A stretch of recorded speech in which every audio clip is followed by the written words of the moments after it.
Hello friends, आजच्या नवीन व्हिडिओमध्ये तुमचे मनापासून स्वागत करते. तर आज आपण बघा इथं ब्लाऊज शिवून झाल्यावरती ब्लाऊजची फिटिंग कशी करायची, त्याचबरोबर बघा बाही जोडताना कोणती काळजी घ्यायची, शोल्डर जोडताना कोणती काळजी घ्यायची. तर आजच्या व्हिडिओमध्ये खूप सोप्या पद्धतीमध्ये तुम्हाला बघा ब्लाऊजची इथं फिटिंग कशी करायची ते दाखवणार आहे. तर व्हिडिओ तुम्ही स्किप न करता शेवटपर्यंत नक्की बघा. आणि शोल्डर जर उतरत असतील तर त्याच्यासाठी सुद्धा मी एक ट्रिक सांगणार आहे. तर इथं बघू शकता अस्तर आणि कापड आहे ते जोडून घेतलेलं आहे. पुढचा पार्टसुद्धा आपला रेडी झालेला आहे. त्याचबरोबर बघा पुढचे जे पार्ट आहे आपले ते सुद्धा रेडी झालेले आहेत. तर इथं बघा बाही आहे तिला परफेक्ट असं अस्तर जोडलेलं आहे. हा पुढचा मुंड्याचा आकार आहे, हा पाठीमागचा मुंड्याचा आकार आहे. तर परफेक्ट असा आपलं ब्लाऊज इथं रेडी झालेला आहे. तर आता बघा त्याची फिटिंग कशी करायची ते आपण पाहणार आहोत. तर फिटिंग करताना सर्वात पहिले बघा पुढचे पार्ट आहे ते व्यवस्थित चेक करून घ्यायचे. त्याच्यानंतर आपल्याला इथं बघा पाठीमागचा जो पार्ट आहे तर तो घ्यायचा आहे फिटिंग करण्यासाठी. तर बघा हा खालच्या साईडला उलटी बाजू आहे ब्लाऊज पीसची आणि सरळ बाजूकडून आपल्याला ब्लाऊज आहे तो ठेवायचा आहे. तर ब्लाऊजची फिटिंग करताना सर्वात पहिले बघा पाठीमागचा पार्ट आपण सरळ बाजूने ठेवायचा आहे. त्याच्यावरती पुढचा पार्ट आहे त्याला उलट्या साईडने ठेवायचा आहे. आता इथं बघा गळ्याकडून मी पाऊण इंचावरती एक मार्किंग करून घेतलेली आहे आणि मुंढ्याकडून अर्धा इंच. म्हणजे काय होईल या ब्लाऊजला दोरी वगैरे लावायची नाही. तर शोल्डर जर उतरत असतील तर अशा पद्धतीने गळ्याकडून आपल्याला पाऊण इंच म्हणजे 1 इंचामध्ये 2 लाईन कमी घ्यायचे आहे. तर तेवढं मार्किंग तिथं गळ्याकडून करायचं आहे. त्याच्यानंतर बघा 2 ते 3 शिलाई एक्स्ट्रा टाकून घ्यायच्या आणि फिटिंगच्या साईडला सुद्धा कापड खालीवर आहे का ते चेक करायचं. एक्स्ट्रा कापड असेल तर तो लगेच कट करून घ्यायचा आहे. आता बघा दुसऱ्या साईडने सुद्धा सेम आपण तेवढीच मार्किंग करणार आहोत. तर इथं बघा पाऊण इंचावरती गळ्याकडून मोजून घेतलं. त्याच्यानंतर मुंड्याकडून आपल्याला अर्धा इंचावरती मार्किंग करायचं आहे.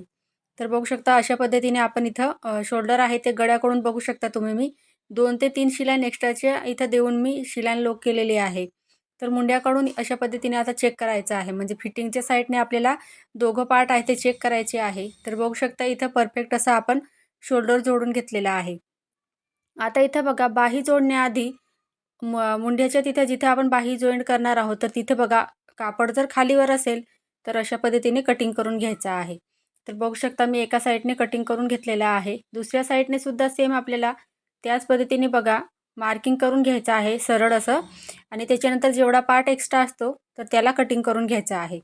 आता इथं बघा व्यवस्थित हे वरच्या साईडला पुढचा पार्ट आहे आणि खालच्या साईडला पाठीमागचा पार्ट आहे.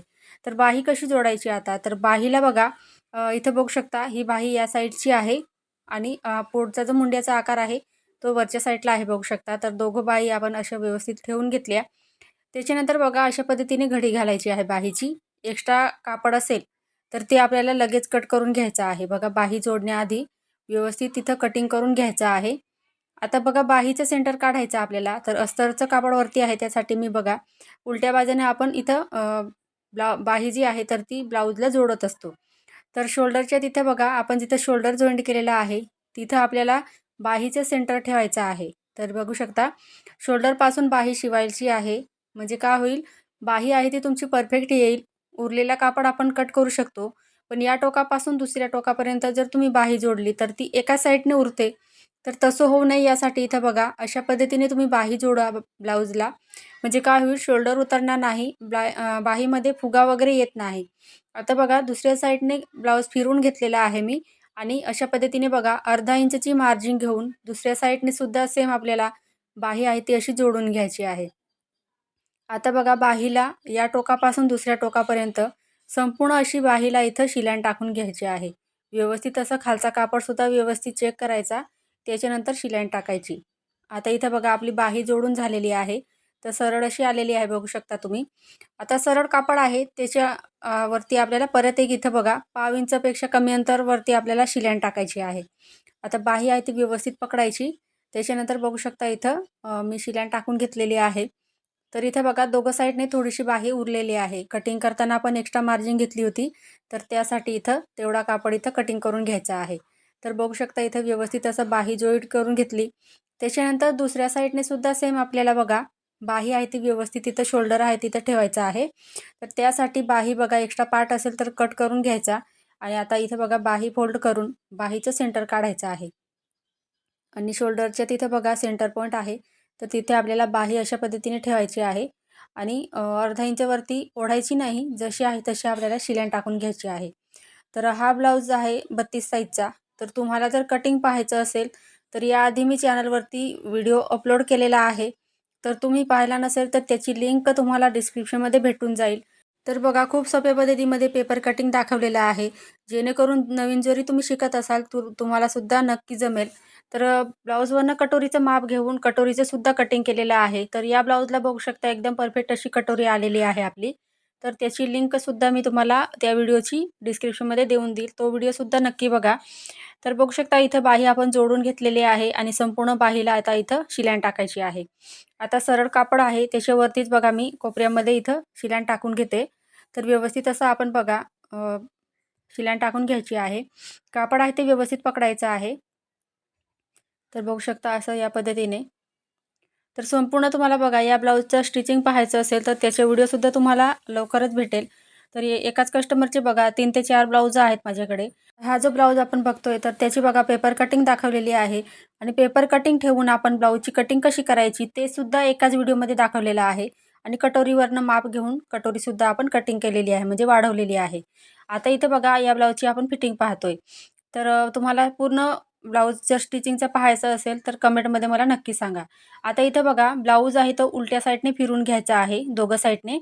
आता कोपऱ्यावरती एकदम इथं बघा पाव इंचावरती शिलाई टाकून घ्यायची आहे. जसं मी तुम्हाला इथं व्हिडिओमध्ये दाखवते आहे.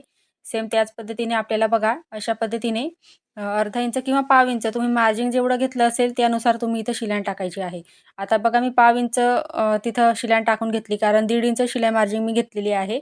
तर इथं बघा सरळ बाजूकडून आपण एक कोपऱ्यावरती शिलाई टाकलेली होती, कारण धागे वगैरे जे या ब्लाऊजचे म्हणजे कोणत्याही ब्लाऊज असो तर अशा पद्धतीने फिटिंग करायचं आहे. जर धागे निघत असतील तर ते आतल्या साईडला परफेक्ट असे पॅकिंग होतात आणि धागे निघत नाही. आता इथे बघा उलट्या साईडने आपण इथं कोपऱ्यामध्ये शिलाई टाकतोय, म्हणजे तो पार्ट आपला इथं परफेक्ट असा फिनिशिंगमध्ये तो शिलाई मारून आपला इथं रेडी होईल. म्हणजे आपल्याला इथं उलट्या साईडने फिटिंगसुद्धा एकदम परफेक्ट दिसेल आणि फिनिशिंगसुद्धा ब्लाऊजला वाढते. तर साठी अशा पद्धतीने फिटिंग करायची आहे ब्लाऊजला. आता दंडगेर तुमचं जेवढं असेल तेवढं टाकायचं आहे. तर 5 इंच मी दंडगेर घेतलेला आहे. छातीचा चौथा भाग 8 इंच. तर इथे बघा 8 इंचवरती मार्किंग करून घ्यायची. आता कमर यांची 28 आहे. तर त्यासाठी बघा इथं मी खालच्या साईडला सुद्धा अ, 7.25 वरती मार्किंग केलेलं आहे. तुम्ही तुमच्या हिशोबाने तिथं बघा खाली मार्किंग करून अशा पद्धतीने सरळ अशी तिघं पॉईंट जोडून घ्यायचे आहे. तर इथे बघा मार्जिनसाठी भरपूर असा कापड उरतो. जरी आपण इथं 1.5 इंच शिलाई मार्जिन ठेवली असेल तरीसुद्धा. तर आता दुसऱ्या साईडने सुद्धा सेम बघा इथं 5 इंचवरती दंडगेरचं माप घेतलं मी. आता जी हुक पट्टी आहे तर ती एक्स्ट्रा घेतलेली होती, तर त्यासाठी ती सोडून आपल्याला इथं छातीचा चौथा भाग घ्यायचा आहे. खालच्या साईडला सुद्धा तुम्ही बघू शकता इथं मी 7.25 वरती मार्किंग केलेलं आहे. तर आता इथं बघा तुम्हाला सरळ अशी लाईन आखून दाखवते, म्हणजे तुम्हाला लक्षात राहील. तर इथं बघू शकता अशा पद्धतीने पट्टीने मी लाईन आखून घेतली, म्हणजे सरळ अशी आपली फिटिंग राहते ब्लाऊजची. तर तिघं पॉईंट आहे ते व्यवस्थित जोडायचे आहे. आता इथं बघा जी शिलाई आपण टाकतोय तर ती फिटिंगची आहे. तर फिटिंग झाल्यावरती आपण ब्लाऊज आहे तो उलट्या साईडने फिरून पाहायचा आहे. त्याच्यानंतर बघा कमर घेर तुमचं जेवढं असेल तेवढं आणि त्याच्यानंतर एक्स्ट्राचे इथं शिलाई टाकून द्यायचे आहे. म्हणजे कस्टमरला ब्लाऊज टाईट हवा असेल किंवा लूज हवा असेल तर तो त्याच्या हिशोबाने ॲडजस्ट करू शकतो ते ब्लाऊजला. तर इथे बघा आपला 32 साईजचा ब्लाऊज जो आहे तर तो इथे रेडी झालेला आहे. तर बघू शकता खूप सुंदर अशी फिनिशिंग आलेली आहे ब्लाऊजला. तर इथं बघा ब्लाऊजवरनं कटोरीचं माप घेतलेलं होतं, तर ती परफेक्ट अशी कटोरीचा शेपसुद्धा बरोबर आलेला आहे. तर फ्रेंड्स, तुम्हाला आजचा व्हिडिओ आवडला असेल तर व्हिडिओला लाईक करा आणि चॅनलवर जर नवीन असाल तर चॅनलला सबस्क्राईब करायला विसरू नका. पुढचा व्हिडिओ तुम्हाला कोणत्या टॉपिकवर पाहायचा आहे ते सुद्धा मला कमेंटमध्ये नक्की सांगा. आजचा व्हिडिओ पूर्ण पाहिल्याबद्दल तुमचे खूप खूप मनापासून धन्यवाद.